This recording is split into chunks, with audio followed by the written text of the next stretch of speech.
URL for it. Now the readings, there's a fellow named James Pick who has done a lot of work.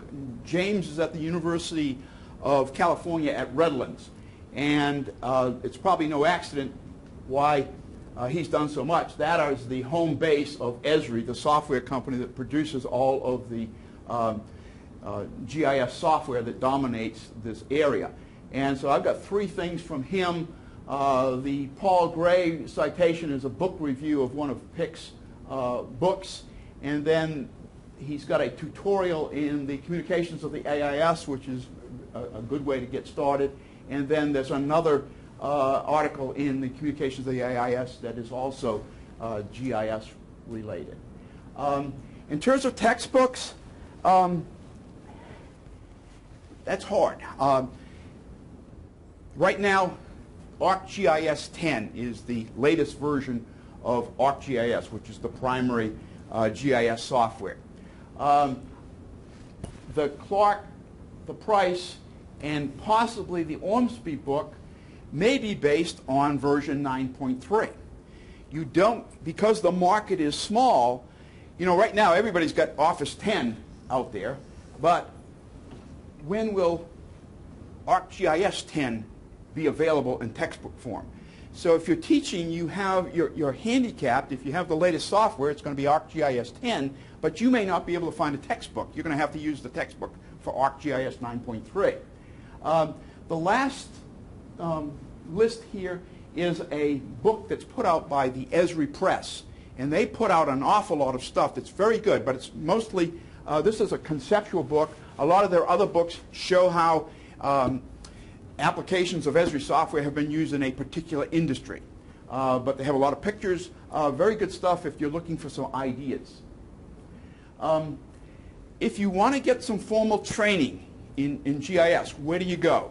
Unfortunately, you won't get it in a college of business for the most part. We'll talk about that a little bit later. If you have a geography department at a university, you can probably get training on ArcGIS there. A lot of community colleges provide training for ArcGIS. If you have an IS undergraduate degree or an IS master's degree, you might want to consider getting a master's degree in GIS. You can do that either online or on a campus. Again, this will give you a list of where you can get that kind of training. And there are a number of certificate and degree programs. So for example, most of the certificate programs run 4 to 6 courses. And again, you don't get a degree. Again, if you're going to get a master's degree in GIS, it's probably going to be closer to 10 courses, and it may involve a thesis. With respect to research, switch gears now. I'm going to show you talk a little bit about what our view is with respect to potential research areas. We think there's tremendous opportunities in CRM and GIS. Again, Pick has an article on this. Actually, it's a set of slides. He did a presentation somewhere, and if you go on Google, I didn't get this citation for you. If you go to Google and Google Pick and CRM, I think you can get his PowerPoint slides. He also talks about it in his book. Esri has a special extension for people in logistics. So if you are into logistics, that's going to be an area. As I mentioned, sustainability is going to be a big area. We have been doing some research, and we think a potential research area is to look at the organizational impacts of GIS both in the private sector, the public sector. And again, one of the issues is GIS versus IS. We've done some research in some South Carolina cities and counties, and we're finding in a couple of the counties, GIS drives the whole IS operation.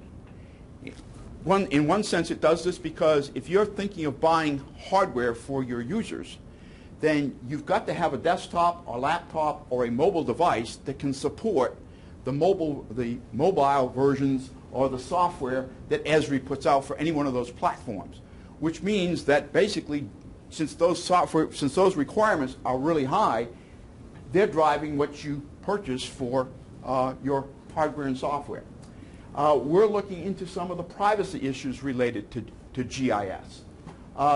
GIS is going to have an impact on several other technologies. We mentioned mobile devices. Radio frequency ID is going to be impacted by GIS. And satellite imagery.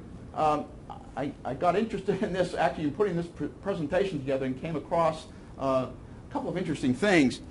I didn't check to see whether this follows Moore's law, but if you're looking at satellite imagery, this started in about 1972. The pixel size was a square 79 meters on a side. Okay?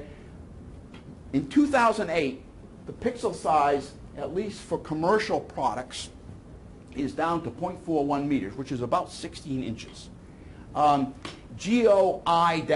is the highest commercial imagery satellite. The U.S. government, and I learned this the other day, prohibits or restricts pixel sizes less than 0.41 meters for commercial usage. However, if you get into military satellites, and I couldn't find anything really hard on this because I guess it's probably top secret, but I believe my Google search suggested that current military satellites, the pixel size is probably under or 10 centimeters. And when you're talking, when you get 10 centimeters, you're talking about 4 by 4 square. Okay? Where the privacy issues come in is, give you an idea, this is an example of an image with 50 centimeter resolution. Now, those pixels are 50 centimeters by 50 centimeters. 50 centimeters is 20 inches, so we're talking about 20 by 20.